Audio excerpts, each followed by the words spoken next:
City Council meeting did just wrap up here, and as you said, the city and Uber failed to come to a compromise, to an interim agreement. Hey, Roland, we're just a few yards from the intersection of Victory and Locust Grove. You can see officers are still on the scene, and this is why a suspected drunk driver heading south on Locust Grove hits this van. So if you take a look down at 8th Street right now, you can see that there's a bike lane that heads north.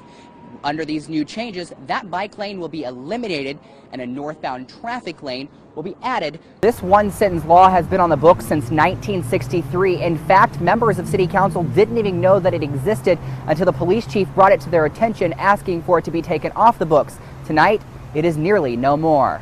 As night falls here in downtown Boise, the temperature has most certainly plummeted, and that means the homeless that are living here under the connector near Roadscape Park are dealing with brutal conditions. All you have to do is look at the home, and you can see that the gutter is actually falling off the home. On the other side, it is completely hanging to the ground. There are weeds coming up over the home. Officers left the scene about 4:30. I'm told that an autopsy on the suspect who did shoot and kill himself here will be performed tomorrow. Cab companies say those free rides are cutting into their bottom line, and they want Uber gone. Michelle and Roland, 23 states and the District of Columbia have laws legalizing medical marijuana. Idaho is not one of them. Bryce and Holly Bunderson are hoping to change that.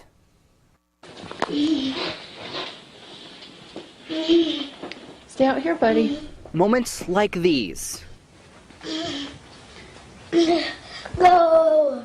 may seem like the actions of a typical 6-year-old, but what you're watching is a young boy suffering from a frontal lobe seizure.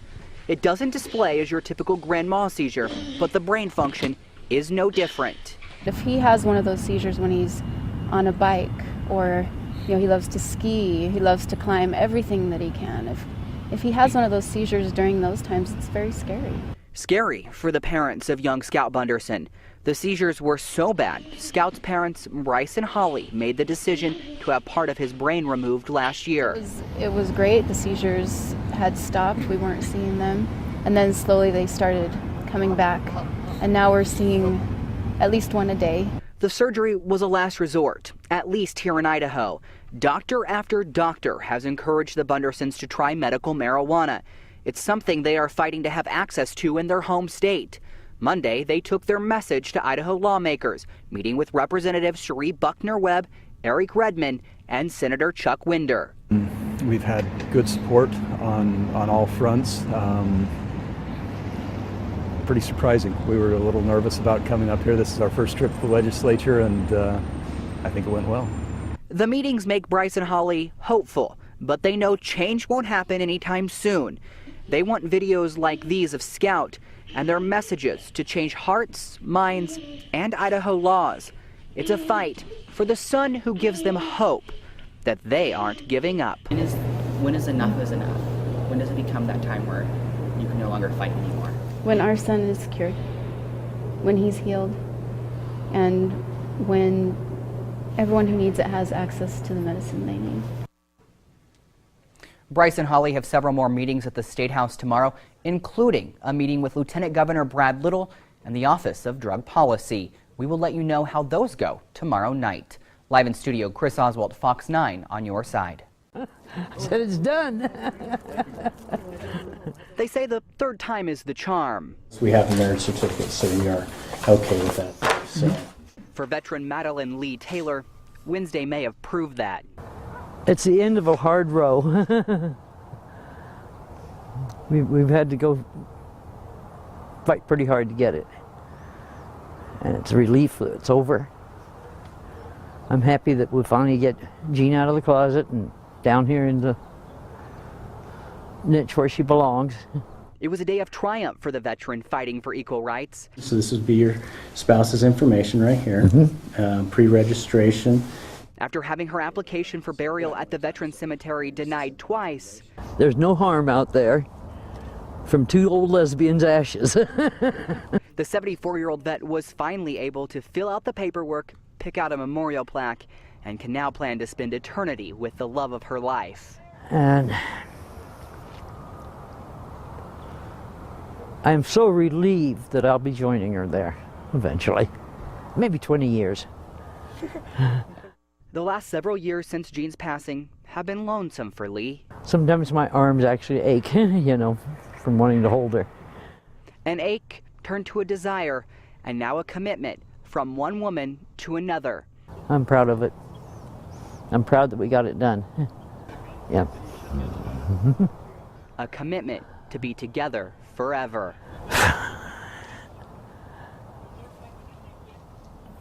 This is where she belongs.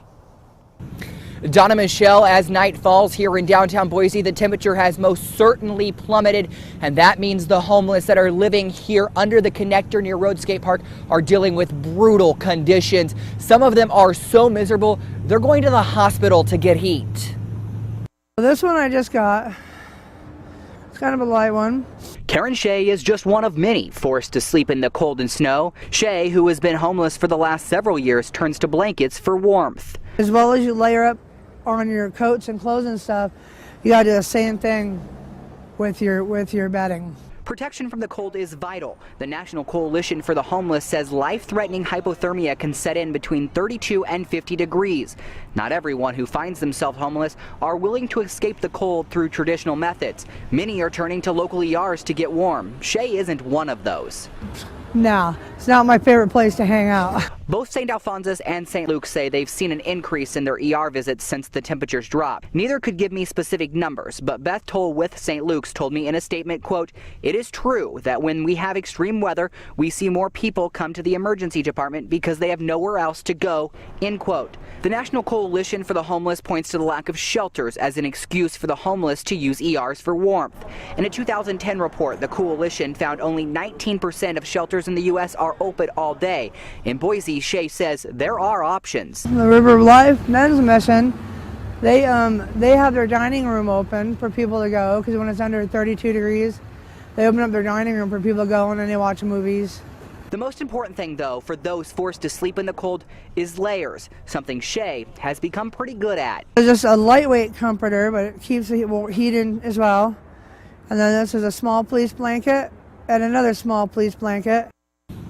Now, area shelters are opened for the homeless to get in and out of the cold. I talked to one today. They said last Friday that they only had about 100 beds left, and that's a pretty low number for a night like Friday night. But they say that no matter how cold it is, they will try and make beds and room for anybody looking for shelter. As nature wakes, it's a lifestyle, and the sun rises over a smoky Garden Valley, there's a lot of fires on the ground today. It's going to be hotter and drier than it was yesterday. Fire crews prepare to work. They wake before dawn and work through the day, fighting to stop the flames and save homes and lives. The fire is coming right down to a few structures, and we've got line around the structures. They go head to head with nature, fighting the fire on foot and from the air. It's a big amount of fire on the ground for the amount of resources we have right now.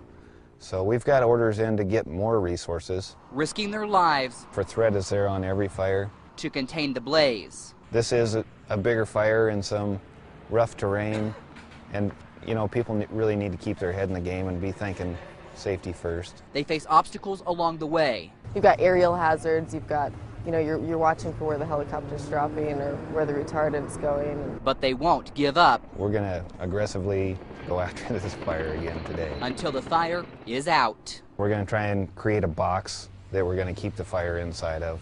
Hi, Michelle. We are above a windy 8th Street tonight where those changes are going to happen. And let me show you what's going to happen. So if you take a look down at 8th Street right now, you can see that there's a bike lane that heads north. Under these new changes, that bike lane will be eliminated and a northbound traffic lane will be added, turning this one-way street into a two-way street. Capital City Development Corporation says the added lane will mix those bicyclists with cars in both the north and southbound directions. They say the change will be better for businesses along 8th Street because the lanes slow traffic and make it easier to drive to the shops. People who frequently use the street are torn over this move. Now, the added lane doesn't leave much room. 8th Street is 28 feet wide. That provides just enough room for an 8-foot parking lane and two 10-foot traffic lanes. Those two 10-foot traffic lanes are within the 9 to 12-foot recommendation from the Federal Highway Administration for traffic lanes. Now, construction on these new lanes is likely to begin sometime this summer. Not everybody is in favor of this plan, as you heard, including multiple businesses along A Street. I talked to some of those businesses. You'll hear from them and what their thoughts are coming up tonight on our News at 10.